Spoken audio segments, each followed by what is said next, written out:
Hi everyone, I'm Anne Gauthier and welcome to the Carousel Property Expo. How is everyone doing today? I hope you are enjoying the different activities and webinars we have for you in this expo. Now, buying a property is one of the biggest purchases one makes in his or her lifetime. Not only do we need to do our research, but we also have to work with a broker who we can trust and guide us through the process of owning our own home. Working with a licensed real estate agent or broker will help you reach your main objectives, whether it's selling your property or investing in one. But how do we choose the right broker or agent to work with? What should be our main consideration points? And what are the advantages of working with licensed professionals versus just going through it by ourselves? I'm very excited to introduce to you our speaker for today's session. He is definitely someone who can help us navigate our way in choosing the right real estate partner for any real estate transaction. He's a licensed real estate broker for more than 25 years. He served as the sales manager for Shanghai Properties until 2018. He also worked as the senior property specialist for Community Innovations, Inc., and he was the former president of City Taguig Real Estate Board.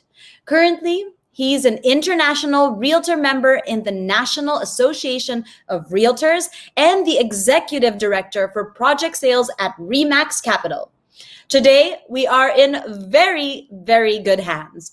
Let us please all welcome Mr. Gerald Evangelista.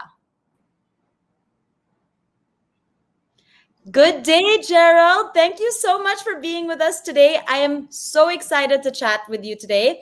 How are you? Oh, hi, Anne. It's pretty good. It's very busy in this really hot cake market of ours, and I'm happy to join you guys in this property expo. We are so happy to have you here with us today and just learn from you.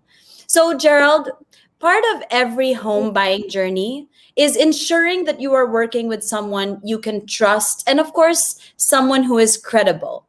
As you know, buying a property is one of the biggest, if not the biggest purchase one makes in his or her entire life. So it's important talaga that we take the time to research and find someone who is in sync with our home goals.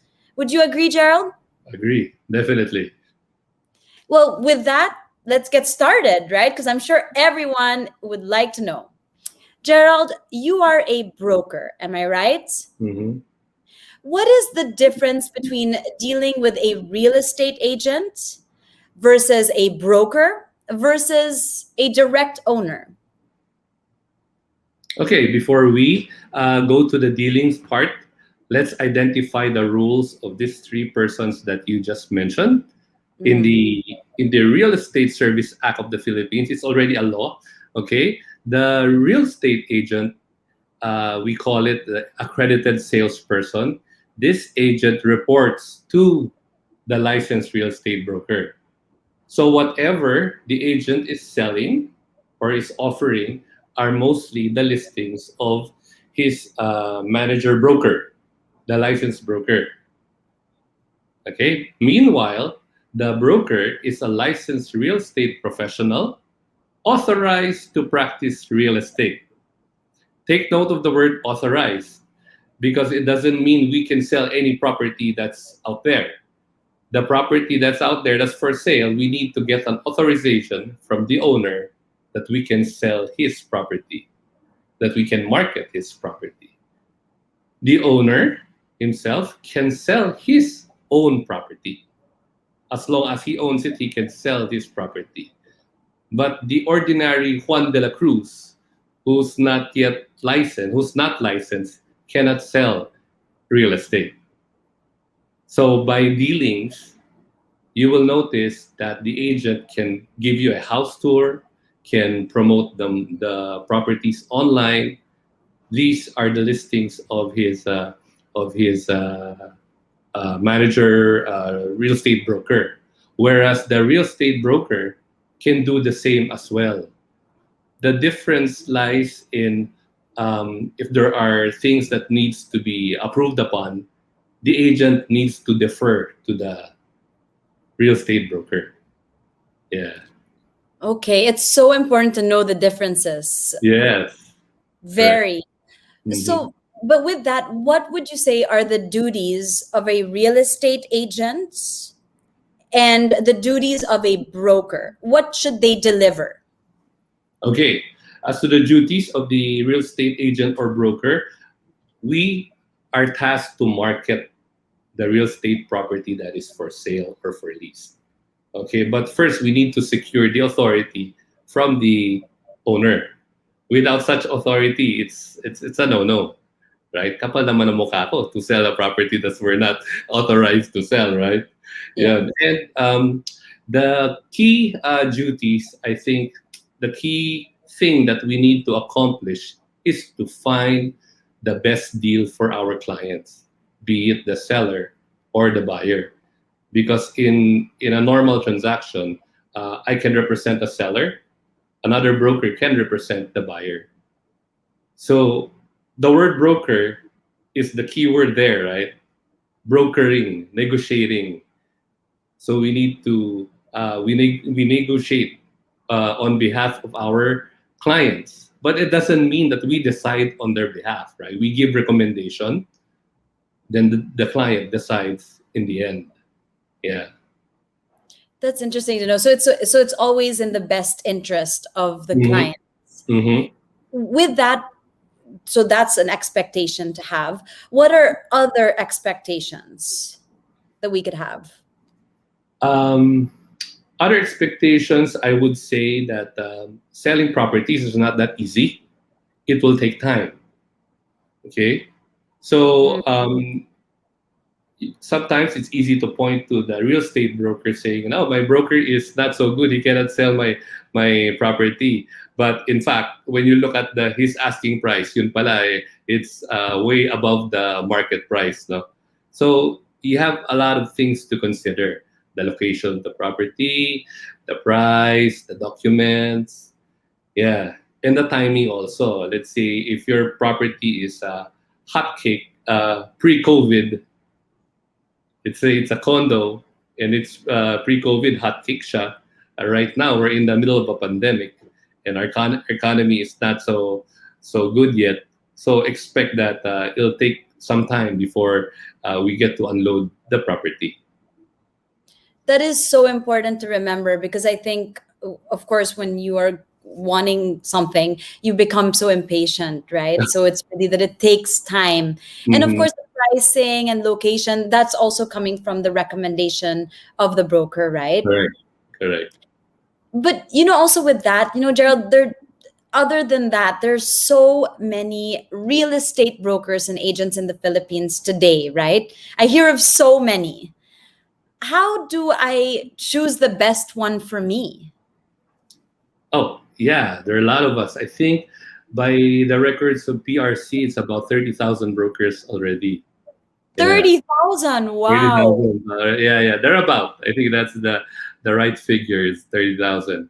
Yeah, but looking for the right broker, it's no different when you're looking for the doctor also for to get yourself treated for an illness or whatever because you ask for recommendation from friends, right?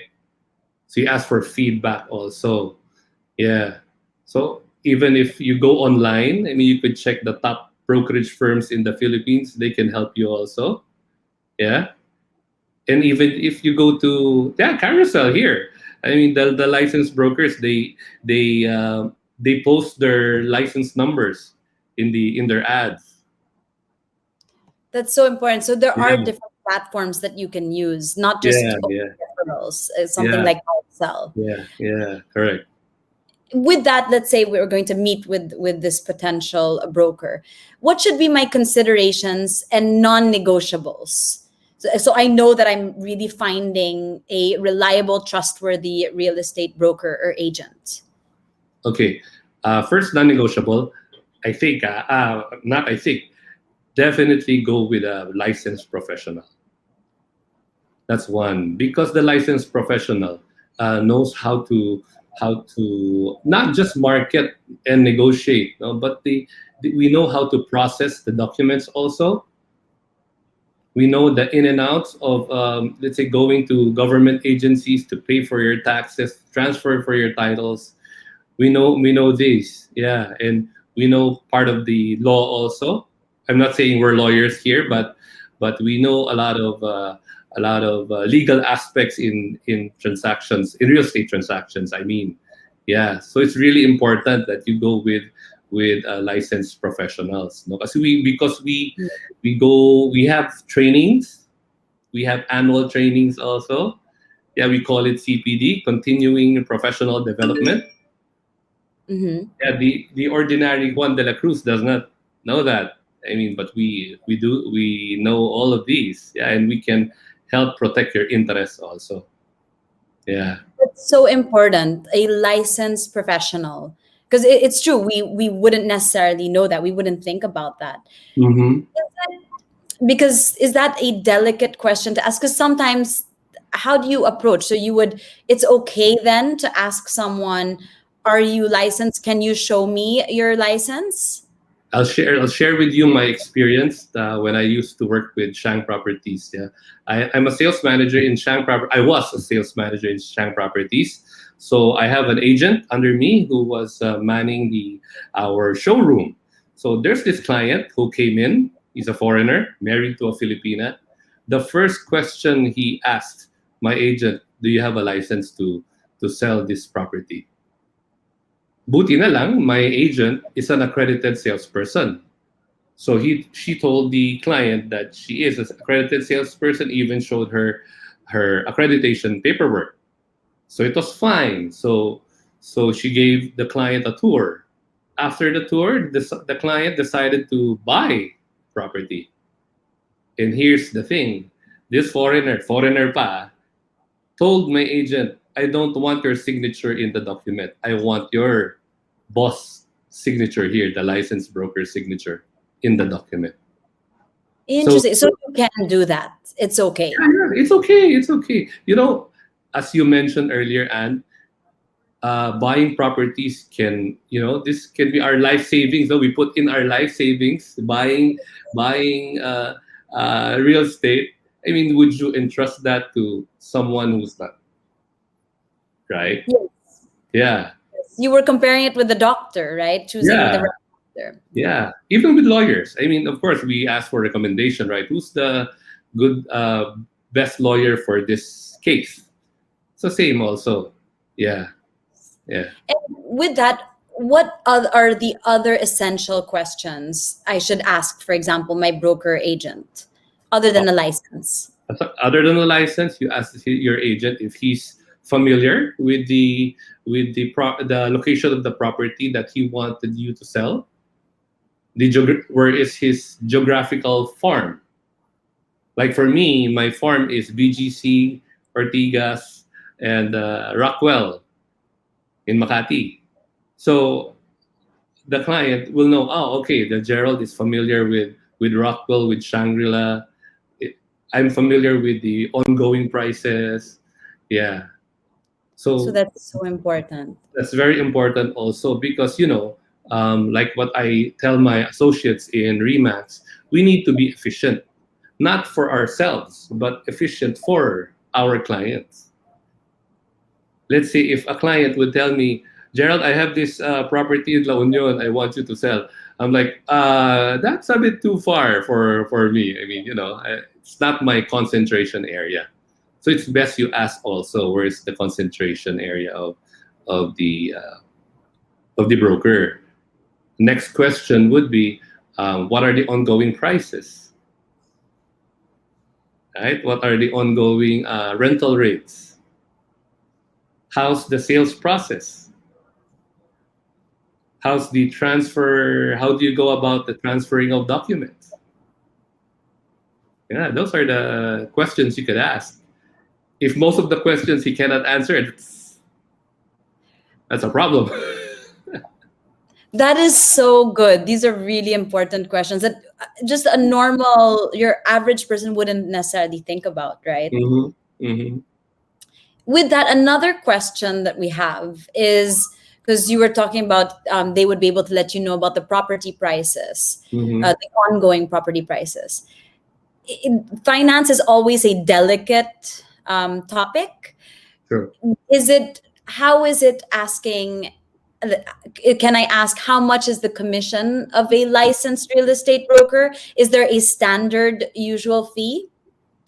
Oh, let me correct you. We don't call it commission anymore. We call it a Oh, professional fee already. Yeah, okay. yeah, we're Good to know. professionals. Yeah, we're professionals. So similar to how you pay a doctor or the lawyers, we call it professional fee already. Yeah, there is no standard rate, but industry practice is 3% to 5%, sometimes as high as 7% or even 10%. But the commission, the PF, we call it shortcut for professional fee. What we describe PF is the rate agreed upon between the broker and the owner. So it can be flexible, but anywhere from 3 to 10%. Yeah, 3, 7, 10 depends. Like the I understand if it's in the affordable segment or the locals housing segment, it's around 7, 8, or 10%. But if you go to the high end luxury houses here in say Dasmariñas Village or Forbes Park, it can be just 2 or 3% even. Yeah, the So it developers depends are on the more generous. pricing. Sorry, Sorry. it depends on the pricing of the property. Is that right? True, true. Yeah, that's a factor also. Yeah, for developers right now, the developers are very generous. They give around 4, 5, or even more actually. Yeah, Got it. but Interesting. can I highlight some more in the PF part, the professional fee? Please, please do. Yeah, because sometimes there's a misconception that the broker is greedy. He wanted 5% or 7%. But me, I always ask for a reasonable rate. Let's say, for example, we're in the pandemic right now. The condo market is getting a hit. The residential condo market, especially the a bit of affordable ones, right? Say you want to unload, Mhm. then you want to give, let's say, 3% only. 3%. So the property says, let's say it's 5%, 5 million. So 3% is 150,000, right? But if I have to work with another broker, that'll be split in half. So it'll be 75,000 for each party, right? But if you give 5%, it becomes more interesting, right? 5% of 5 million is 250,000. So there's a bigger pie to share, right? The way I explain it to my sellers is that I can give more incentive to my co-broker. The 125,000 share is going to be a factor. It's more it's attractive than a 75,000, right? So your property gets to be prioritized by my co-broker, co-agents, correct? Because Okay, we gave more incentive. Yeah, got it. yeah. Now, so we have the broker and the real estate agent. Now, let's say you got in touch with the owner directly, like here in Carousel Property, because that happens. Hmm. After all, there are so many listings here. Hmm. So, what's your advice in dealing with direct owners? Are there advantages and disadvantages to it? Well, dealing with direct owners can be easy in communication, right? Because you have a direct line already. You don't go through a broker to reach the owner, right? Hmm. But can be difficult as well. Let's say because if let's say the owner is very busy, it's going to be hard to reach, right? So the incentive, I think I cannot say incentive. I would say maybe savings for the owner is that maybe he won't be paying broker's fee, correct? Because there's no brokers around, Yes. correct? But eventually, since he's not in the business of real estate, and then we're dealing with a property in the millions, right? The documents are not easy to package or even transfer to your buyer, right? Even as an owner, he's not familiar. So he Yeah. will eventually call a friend, a broker friend, to help him with this. So eventually he's gonna ask a broker to do transfer works for him, right? He's gonna pay a professional fee as well, just to make sure that these documents will be handled well, right? Yeah, so So that's either one. way, you're going to use a broker somehow because Eventually, yes. Yeah, either a broker or a lawyer, real estate lawyer. If there are yes. lawyers who's familiar with real estate, they do this as well, this transfer. So they're still gonna pay someone to do it. Yeah. And speaking so of brokers, recently I believe a high profile company was scammed. It was in the news. Yeah. How can we avoid being scammed when buying property? That the only way you won't be scammed is, of course, you need to have someone who will look after your needs, right? And this someone can be your broker, it can be a lawyer also. Let's say when you're dealing with, yeah, high profile companies, right, who wanted to buy big piece of land to develop. Oh, if you're a broker, you're offering a property to them. Oh, be prepared to meet a bunch of lawyers who will conduct the due diligence just to make sure that the company won't get scammed. So brokers like me, we do due diligence as well. We make sure that these documents that we get is authentic. We validate it with the government agencies like the Registry of Deeds to make sure that, oh, this title is clean, this title has a loan, or this title has problems, so it's no go. Yeah, we can do that as well. Yeah, Okay, so you do all the way from the before selling to after you've sold, you do all the due diligence and after sales work. That's correct, correct. Yes, we can do that. Yep. And let's say in the middle though, if before even sell the sale itself, what if I realize that my current real estate broker agent isn't the right match for me? Because as you mentioned before, it's so important. Can I switch to another broker agent? Is that too sensitive? I would say it really boils down to relationship. It's relationship, and of course, don't be. Let's say I'm that specific broker.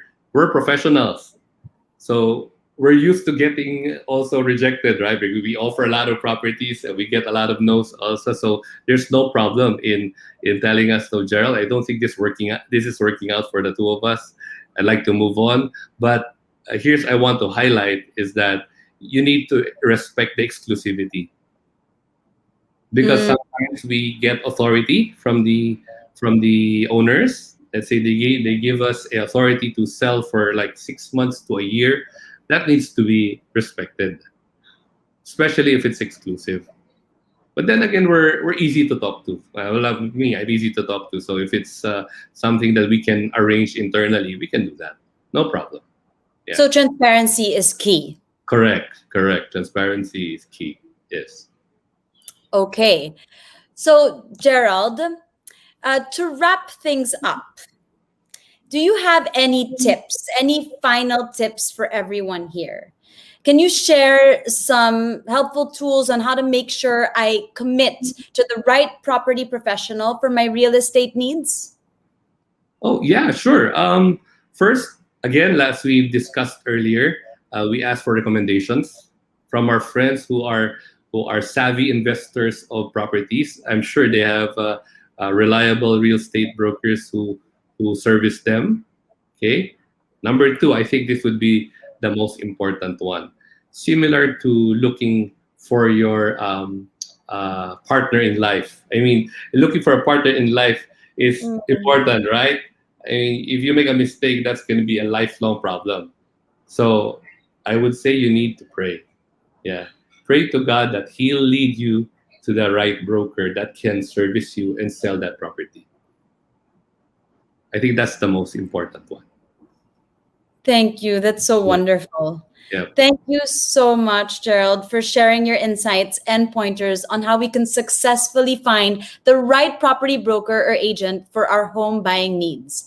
What really stuck with me is knowing that you have to get a broker for the right area that is Mhm. specialized and knows the area. But that's just me. There are many takeaways we learned from you today. And here's a look at the key takeaways from our discussion with Gerald Evangelista.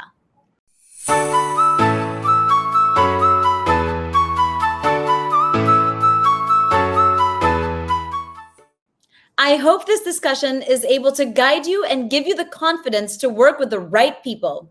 Gerald, before we go, maybe you can share with our viewers where they can find you on social media or any upcoming events you would like to promote, or just where can we contact you? Yeah, sure. Here in Facebook, you can find me by just keying Gerald Evangelista and just add me up. Also in Instagram, just type in Almighty J. That's GE at the end. And you can follow my real estate firm, Remax Capital, on Facebook as well. Just like the page and follow the page. And you can reach me through my mobile 0917 Thank you so much, Gerald. Now, you may also browse through Carousel Property to find the widest selection of properties to choose from that will satisfy every person's needs and budget. You can also find the most seasoned property practitioners in the Philippines real estate industry here. So don't forget to check it out. In Carousel Property, there's every type of home for every type of person. I'm Anne Gauthier. It's been wonderful spending the day with you. Stay safe, everyone. Have a good day.